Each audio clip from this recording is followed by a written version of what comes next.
అస్సలు ఏడుపాగలేదు. ఇవాళ మా ఆయన పైనుండి పడిపోయారు. ఇంకెక్కడ పడితే అక్కడ దెబ్బలు తగిలేసి రక్తం అన్నమాట. ఏం జరిగిందో చెప్తాను. అంతేకాదు ఇంకో భయంకరమైన విషయం కూడా నన్ను చాలా ఏడిపించేసింది. మొహం అంతా చూసారు కదా ఎలా వాచిపోయిందో అని చెప్తాను. బ్లాగ్ మొత్తం చూడండి. ఈ పాటికి మీకు అర్థమై ఉంటుంది కదండి, ఇది ఉగాది రోజు షూట్ చేసిన వీడియో అనమాట. ఉగాది రోజు and next day 2 days blog అయితే పోస్ట్ చేస్తున్నాను. మొత్తం అసలు ఏం జరిగింది ఏంటి ఇవన్నీ కూడా క్లియర్గా చెప్తాను. బ్లాగ్ అయితే స్కిప్ చేయకుండా చూడండి. అలాగే వీడియోలోకి వెళ్ళే ముందు ఒక లైక్ ఇస్తే నాకు కూడా ఎంకరేజింగ్గా ఉంటుంది. ఇంకా నేనైతే ఇక్కడ మార్నింగే లేచి స్నానం చేసేసి ఫస్ట్ అయితే ఉగాది పచ్చడి ప్రిపేర్ చేస్తున్నానండి. ఉగాది రోజు ఈ ఉగాది నుండైనా సరే అందరికీ బాగుండాలి అని మనస్ఫూర్తిగా కోరుకుంటున్నాను.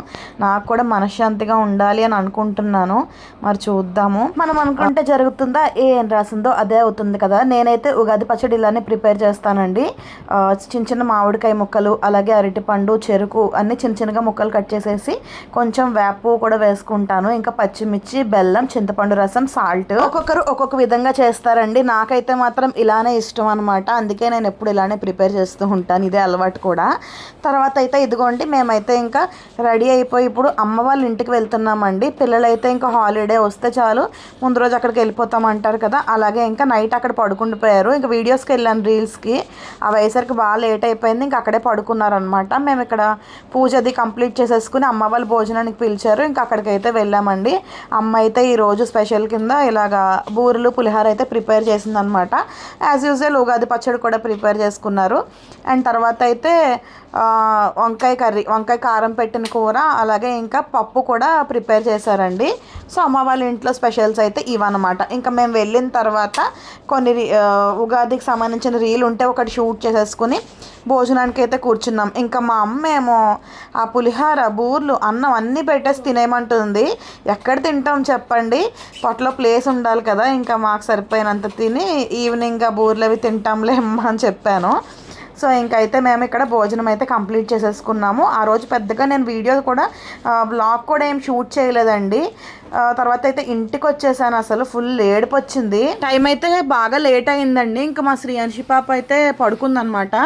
నా పక్కనే నిద్రపోతుంది. నేను వచ్చేసి ఏంటంటే ఫోన్ చూస్తున్నాను, అలా రీల్స్ స్క్రోల్ చేసుకుంటున్నాను. అందులో ఒకటి చూసాను, అది చెప్తాను మీకు. ఈ లోపైతే మా హస్బెండ్ ఏమో సడన్గా తలుపు కొట్టేసరికి ఏంటని చెప్పేసి వెళ్ళి చూస్తే ఇదిగోండి ఇలా బ్లడ్ అనమాట. ఫుల్గా ఇలా కాలు దగ్గర గీసుకుపోయింది. తర్వాత ఏంటంటే చెయ్యి దగ్గర కూడా బాగా ఇదిగోండి ఇలా తగిలేసింది. అంటే కముకు దెబ్బలు తగిలాయి ఫుల్గా. చెవులో ఇయర్ ఫోన్స్ పెట్టుకుని ఫోన్స్ చూస్తూ మెట్ల మించి అయితే పడిపోయారండి. ఇంకా అక్కడక్కడ అలా గీసుకున్నట్టుగా కముకు దెబ్బలు బాగా తగిలేసాయి. ఎక్కువగా బ్లడ్ లేదులండి. కింద కాలు దగ్గర అయితే గీసుకుని బ్లడ్ వచ్చింది. పెద్ద అంటే అంత కనిపించే దెబ్బలు కాకపోయినా చాలా పెయిన్స్ వచ్చేసాయంట. అసలు కాలు అంతా బ్యాక్ నుంచి పట్టేసిందంట. చాలా ఒక 2 days అయితే మాత్రం అసలు తగ్గలేదు. దేవుడా ఏంట్రా బాబు ఇది అనిపించి చాలా బాధ అనిపించింది. ఇంకొకటి ఏంటంటే నాకు ఇంకా ఫుల్గా ఏడుపు వచ్చేసిందని చెప్పాను కదా. నేను ఏడుస్తుంటేనే మా హస్బెండ్ ఈలోపు కాల్ చేశారు. అంటే తనకి ఇన్సిడెంట్ జరిగిన తర్వాత ఏడవడమే కాదు, అదేం జరిగింది అంటే నేను వీలైతే కామెంట్ సెక్షన్లో ఇస్తాను. ఏదో ఓ పాపా లాలి అనో ఏదో సంథింగ్ సిరీస్ అండి అది నాకు వీడియో వచ్చిందనమాట. కొంచెం వీడియో వాళ్ళు రిలీజ్ చేస్తున్నారు, మిగతాది అమౌంట్ కట్టి చూడాలి. నేనైతే అమౌంట్ కట్టి చూడలేదు, కానీ ఒక 2 parts అయితే చూశాను. 1 part అయితే ఆ రోజు ఏడ్చిన రోజు చూశాను, 2nd part అయితే నెక్స్ట్ డే చూశాను అనమాట. అయితే ఆ పార్ట్లో ఏంటంటే చిన్న పాపని ఫ్రిడ్జ్లో పెట్టేస్తారు. ఆ పాపకు 5 years, తనకు చెల్లి పుడుతుందనమాట. ఆ పాపకి ఏం తెలుసు చెప్పండి. ఆ పాప ఏమో వాళ్ళ చెల్లికి ఫీవర్గా ఉన్నప్పుడు ఏసీ వేస్తుందంట. అందుకనే చెల్లికి ఫీవర్గా ఉన్నప్పుడు ఏసీ వేస్తావా అని వాళ్ళ అమ్మ ఫ్రిడ్జ్లో పెట్టి లాక్ చేస్తే ఆ పాప ఫ్రిడ్జ్లోనే ఉండి చనిపోయింది. అయితే అది చూడగానే నాకు ఎందుకో నాకు ఇలా చెప్తుంటే మీకేం బాధ అనిపించదేమో, కానీ ఆ వీడియో చూస్తుంటే చాలా ఎమోషనల్గా చాలా ఏడుపు వచ్చేసింది అనమాట. సో ఆ టైంలో మా హస్బెండ్ ఏమో డోర్ కొట్టి నేను ఇలా పడిపోయానంటే ఏంట్రా బాబు ఇలా జరుగుతుంది, అసలు హ్యాపీగానే లేదు అనిపించింది నాకు. ఇక్కడ నేను చూపిస్తున్నవి ఏంటంటే హ్యాండ్మేడ్ జ్యువెలరీ అండి. నేను తీసుకున్నాను నార్మల్గా. మీకు ఎవరికైనా ఇంట్రెస్ట్ ఉంది అంటే నాకు కామెంట్ చేయండి, మీకు డీటెయిల్స్ ఇస్తాను. బాగున్నాయి, నార్మల్గా షేర్ చేయాలనిపించి షేర్ చేస్తున్నా అంతే. అండ్ ఇంకొకటి ఏంటంటే ఇలా జరిగిందండి ఆ రోజు అయితే మాత్రం. ఒక్కొక్కసారి ఎందుకో మనం అప్పటిదాకా బాగానే ఉంటాము, సడన్గా డల్ అయిపోతూ ఉంటాం కదా. అండ్ సిచ్యువేషన్స్ కూడా అన్నీ అలానే వచ్చేస్తూ ఉంటాయి. మా హస్బెండ్కి ఏమో పాపం అంత పెద్ద దెబ్బ తగిలేసింది అనమాట అనుకోకుండా. అది చూసి ఇంకా బాధ అనిపించింది. ఈ పాపది చెప్పాను కదండి వీడియో, ఫ్రిడ్జ్లో పాప అని చెప్పేసి. వీలైతే మీకు ఇంట్రెస్ట్ ఉంటే నేను కామెంట్ సెక్షన్లో లింక్ ఇస్తానండి. కామెంట్ చేయండి, నాకు మీకు లింక్ అయితే నేను సెండ్ చేస్తాను. నిజంగా చూస్తే ఎవరికైనా కొంచెం ఎమోషనల్గా వీక్ ఉన్న వాళ్ళకి చాలా బాధ అనిపించేస్తుంది ఆ సిచ్యువేషన్ కళ్ళతో చూస్తే. అంతగా వీడియో అయితే ఏం షూట్ చేయలేదండి, జస్ట్ పండగ రోజు మేము ఎలా చేసుకున్నాము, నాకు జరిగిన ఈ బ్యాడ్గా ఎలా అనిపించింది, ఆ 2-3 డేస్ ఎలా గడిచింది అన్నది మాత్రమే ఈ వీడియోలో అయితే. కొంతమంది ఇలా కూడా కామెంట్ చేయొచ్చు, పండగ పూట హ్యాపీగా ఉన్నావు పెట్టచ్చు కదా, ఎందుకు సాడ్ పెడుతున్నావు అని చెప్పేసి. నాకేం జరిగిందో నేను అది పోస్ట్ చేశాను అంతే, ఎవరు కూడా ఏమనుకోదు. ఒక్కొక్క లైఫ్ ఒక్కొక్కలా ఉంటుంది, ప్రతిరోజు మనకు ఒకేలా గడవాలి అంటే అదైతే అవ్వదండి. అండ్ తర్వాత అయితే నెక్స్ట్ డే నేను చెప్పాను కదండి, 2 డేస్ కూడా నేను కొంచెంగా మాత్రమే నేను ఉగాది రోజు ఫుల్ వ్లాగ్ షూట్ చేయాలనుకున్నాను, కానీ నాకు అవ్వలేదండి. కొంచెంగా నేను షూట్ చేశాను. ఇప్పుడు కూడా మా పిల్లలు అదిగోండి పక్కన గోల్ పెట్టేస్తున్నారు అనమాట. ఇప్పుడైతే సమ్మర్ హాలిడేస్ కూడా మొదలైపోతున్నాయండి. మా పిల్లలు అస్సలు నన్ను వాయిస్ ఓవర్ ఇవ్వనివ్వట్లేదు, ఎడిటింగ్ చేయనివ్వట్లేదు, ఇంకెక్కడుంటే అక్కడికి వచ్చేసి గోల్ చేసేస్తున్నారు. ఏం చేస్తాం చెప్పండి, అలా ఉంటుందన్నమాట వీళ్ళతోటి. ఇంకా సమ్మర్ హాలిడేస్ కదా, ఇంకా ఫుల్గా చూపించేస్తారు నాకు చుక్కలు. తర్వాత అయితే ఒకవేళ నేను పోనీ రీల్స్ అవి ఏమైనా షూట్ చేద్దామన్నా బయటంతా కూడా విపరీతమైన ఎండ ఉంటుంది ఈవినింగ్ దాకాను. ఇంక ఇక్కడైతే నేను మామిడికాయ పులిహోర అయితే ప్రిపేర్ చేస్తున్నానండి. నేను చాలా సింపుల్గా ప్రిపేర్ చేస్తాను మామిడికాయ పులిహోర, బాగుంటుంది కూడా టేస్ట్. ఫస్ట్ అయితే మ్యాంగోని పీసెస్గా కట్ చేసి ఒక చిన్న పచ్చిమిర్చి వేసేసి మిక్సీ పట్టేసి పేస్ట్ చేసి పక్కన పెట్టుకున్నా. ఇంకా తర్వాత అయితే పోపు పెట్టేసుకుంటున్నాను అండి. వేరుశనగుళ్ళు కొంచెం ఎక్కువ వేసుకుని ఆవాలు, మినపప్పు, శనగపప్పు, ఎండుమిర్చి అన్నీ వేసేసి పోపు అయితే పెట్టేసుకుంటున్నాను. మీలో ఎంతమందికి మామిడికాయ పులిహోర అంటే ఇష్టం? నాకైతే చాలా ఇష్టం అండి మామిడికాయ పులిహోర ఒకటి, నారింజకాయ పులిహోర, ఇవన్నీ కూడా చాలా ఇష్టం. నిమ్మకాయ పులిహోర కూడా చాలా ఇష్టం. సో ఇంకా అయితే ప్రిపేర్ చేస్తున్నాను అనమాట.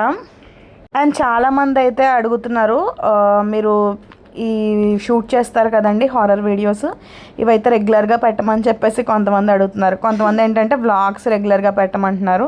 మీరు నాకు సజెస్ట్ చేయండి, కామెంట్ చేయండి వీలైతే ఏ టైప్ ఆఫ్ వీడియోస్ పెట్టమంటే నేను అవే చేయడానికి అయితే ట్రై చేస్తాను. అంటే చాలామందికి ఇంట్రెస్ట్ ఉంటుంది అనమాట. కొంతమంది వచ్చి హారర్ కంటెంట్ ఎందుకు పెడతారు అంటారు, కొంతమంది వచ్చి అది ఎందుకు పెడతారు అంటారు. నన్ను ఎవరైతే ఎక్కువ ఎంకరేజ్ చేసి ఇది పెట్టండి అని చెప్పేసి ఇంట్రెస్ట్ చూపించారో నేను ఖచ్చితంగా అదే షేర్ చేయాలి కదండి. అది షేర్ చేస్తేనే చూడడానికి మీకు కూడా ఇంట్రెస్టింగ్గా ఉంటుంది, అదనమాట. అంతకన్నా ఏం లేదు. ఇంకా చూస్తూ ఉండగానే ఇయర్ కూడా చాలా ఫాస్ట్గా గడిచినట్టు అయిపోయింది కదండి. సమ్మర్ అయితే వచ్చేసింది. మనకి ఏ కాలానికి ఆ కాలమే బాధలు. చలికాలం అయితే చలి ఎక్కువ ఉంటుందని బాధ, ఎండాకాలం అయితే ఎండని, వర్షాకాలం అయితే బట్టలు ఆరవని చెప్పేసి బాధ. ఇంకే కాలానికి ఆ కాలం బాధలు అలా ఉంటూనే ఉంటాయిలేండి. బట్ ప్రతిదీ కూడా మనం ఎంజాయ్ చేయాలి, ఉన్న దాంట్లో ఎంజాయ్ చేయాలి. అంటే సమ్మర్ అయితే మంచిగా హాలిడేస్ ఉంటాయి, మళ్ళీ మిగతా ఇయర్ అంతా కూడా పిల్లలు స్కూల్కి వెళ్తారు కాబట్టి ఇంకా వాళ్ళతో ఏదైనా సరదాగా అయితే అలా ఈవినింగ్ టైమ్స్ బయటకు తీసుకెళ్ళడం అలా అయితే ఎంజాయ్ చేసుకోవచ్చు.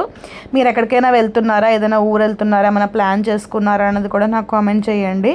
ఇక్కడ చూసారు కదా పోపు అయితే పెట్టేశానండి.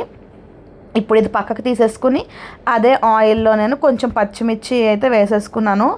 ఇంకా అందులోనే మామిడికాయ పేస్ట్ ముందు మిక్సీ పట్టి పెట్టాను కదండి, సో అదైతే వేసేసుకుని మంచిగా ఫ్రై చేసుకోవాలి. కొంచెం సాల్ట్ వేసుకుని, యాక్చువల్గా నేను ఇందాక పోపులో పసుపు వేయలేదండి, ఇందాక పోపులోనే పసుపు వేస్తే మనకు ఆయిల్లో బాగా కలుస్తుంది, ఫ్రై కూడా అవుతుంది అనమాట. నేను మర్చిపోవడం వల్ల ఈ మామిడికాయ పేస్ట్లో వేసానండి. ఇందులో వేయడం కన్నా కూడా ఇందాక పోపు వేసాం కదా, అందులోనే పసుపు వేసుకుంటే టేస్ట్ అయితే బాగుంటుంది. వీలైతే మీరు మామిడికాయ పులిహోర ఎలా ప్రిపేర్ చేస్తారో నాకు కామెంట్ సెక్షన్లో పెట్టండి. ఇది కాసేపు ఫ్రై అయిన తర్వాత దీంట్లోకి రైస్ వేసేసుకుని మంచిగా సాల్ట్ అడ్జస్ట్ చేసుకుని, ఒకవేళ పులుపు సరిపోతే ఓకే, సరిపోకపోతే లైట్గా నిమ్మరసం కూడా పిండుకోవచ్చు కావాలి అనుకుంటే. మీలో ఎంతమందికి మామిడికాయ పులిహోర అంటే ఇష్టమో కామెంట్ చేయడం అయితే అసలు మర్చిపోవద్దు. సో ఇలా ఈ వీడియో అయితే అయిందండి. మా పిల్లలకి అయితే ఈరోజు ఎగ్జామ్స్ అయ్యాయి. ఉగాది వీడియో ఎప్పుడో షూట్ చేశానండి. చెప్తున్నాను కదా, నేను ఫుల్ వ్లాగ్ షూట్ చేయకపోవడం వల్ల పెట్టాలా వద్దా ఏంటి 2 డేస్ ఈ విషయాలన్నీ అవసరమా అన్నట్టుగా ఆలోచించి చివరికి సరే షేర్ చేసుకుందాం అనిపించి ఈ 2 డేస్ వ్లాగ్ అయితే నేను పోస్ట్ చేశానండి. ఈ వీడియో ఎలా ఉందో నాకైతే కామెంట్ చేయండి. కొత్తగా ఛానల్ చూస్తున్న వాళ్ళు సబ్స్క్రైబ్ చేసుకోండి. అలాగే ఒక లైక్ ఇస్తే నాకు కూడా ఎంకరేజింగ్గా ఉంటుంది. మరిన్ని వీడియోస్ కోసం బెల్ ఐకాన్ కూడా యాక్టివేట్ చేసుకోండి. అలాగే నెక్స్ట్ ఏ వీడియో చేయమంటారు అనేది నాకు కామెంట్ సెక్షన్లో సజెస్ట్ చేయండి. మరింతే ఇంకా మేమైతే మంచిగా డిన్నర్ చేసేసి ఫస్ట్ పిల్లలకు తినిపించేసి మేము కూడా తినేసి అయితే పడుకుండిపోతాం. Bye bye guys.